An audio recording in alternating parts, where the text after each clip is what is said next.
Hello नमस्कार तुम्हा सर्वांचे माझ्या व्लॉग चॅनेलवर. तर खूप दिवसांनी आपण असं व्लॉगमध्ये भेटत आहोत. तर आज मला जायचं होतं घोटीला म्हणायला गेलं तर मी 9 महिन्यानंतर पहिल्यांदा चालले होते. कामही असंच होतं की माझं ATM हरवलं गेलं होतं. ज्यावेळेस आम्ही झांबियाला होतो त्यावेळेस आमच्या आहोंनी त्यांच्या मित्राकडे माझ्यासाठी इंडियात पाठवलं होतं ATM, पण त्या माझ्यापर्यंत येण्याआधीच ज्याच्याकडे दिलं होतं त्याने ते हरवून टाकलं होतं. त्यामुळे मला ATMचं काम करायचं होतं. तर मध्येच हा कपड्यांचा स्टॉल लागला. अभी लड़की जात क्या करेगी, कपडे का स्टॉल देखा तो मन उधर पे चला गया. फिर से मला आर्थिक मंत्रीने सांगितलं होतं की तुम्ही बचाव मंत्रीमध्ये आता सामील झाला आहात, तर तुम्ही आता बचावाचा प्रयत्न करा. अशा प्रकारे मी माझं मन मारून सरळ रस्त्याने चालत होते आणि थोडा पश्चाताप पण होत होता की थोडा वेळ थांबलो असतो तर अजून छान छान ड्रेस बघायला भेटले असते. पण बँकेचा टाईम पण फिक्स असतो, त्याला काय करायचं. असं करता करता शेवटी मी बँकेत पोहोचून गेले होते. तुम्ही जर घोटीमध्ये असाल तर तुम्हाला माहीत आहे ही जी ब्रांच आहे ती आहे बँक ऑफ इंडिया. आणि इथे एक गोष्ट अशी होती की माझ्या मामीसुद्धा तिथेच होत्या पण मला दिसल्या नाही. शेवटी मी ATMचा फॉर्म भरला.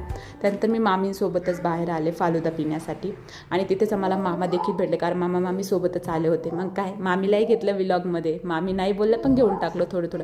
मग जरा मनाची शांती केली. गार फालुदा पिल्यानंतर जरा मन फ्रेश झालं एकदम आणि म्हटलं चला आता थोडंसं काहीतरी पुढे घेण्यासारखं असेल तर बघूयात. आणि घोटीत आले तर तुम्ही विचारूच नका, जे घ्याल ते कमी पडेल. मग शिरूसाठी सुद्धा देखील थोडी शॉपिंग केली जेणेकरून ती देखील खुश होईल. त्यानंतर आता उन्हाळ्याचे दिवस चालू आहे त्यामुळे काकडी आणि टोमॅटो आपण सलाडसाठी यूज करतो. आणि त्यानंतर बाकीचाही ताजा असा भाजीपाला घोटीमध्ये तुम्हाला खूप स्वस्त दरात मिळतो. त्यामुळे तिथूनच थोडा भाजीपाला देखील घेतला. आणि घोटीत आले आणि कांदा बटाटा घेतला नाही तर याहूनही कोणीच मूर्ख माणूस नसेल या जगात. मग काय मी थोडासा कांदा आणि लसूण घेतला, कारण घोटी कांदा मसाला आणि तांदळासाठी खूप फेमस आहे. मग काय ऊन इतकं तळतळत होतं की विचारूच नका.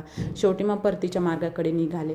त्यानंतर एक टॅक्सी भेटली. अरे त्यात बायका इतक्या गप्पा मारत होता. ही तिच्या सुनेचं सांगते, तो त्याच्या मुलाचं सांगतोय.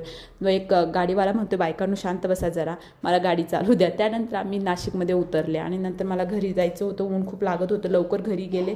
त्यानंतर पहिली फ्रेश झाले कारण ऊन खूप तळतळ लागलं होतं मला. त्यानंतर चुकू मस्त थंडगार पाणी घेऊन आली. ते पाणी पिल्यानंतर मन असं शांत झालं.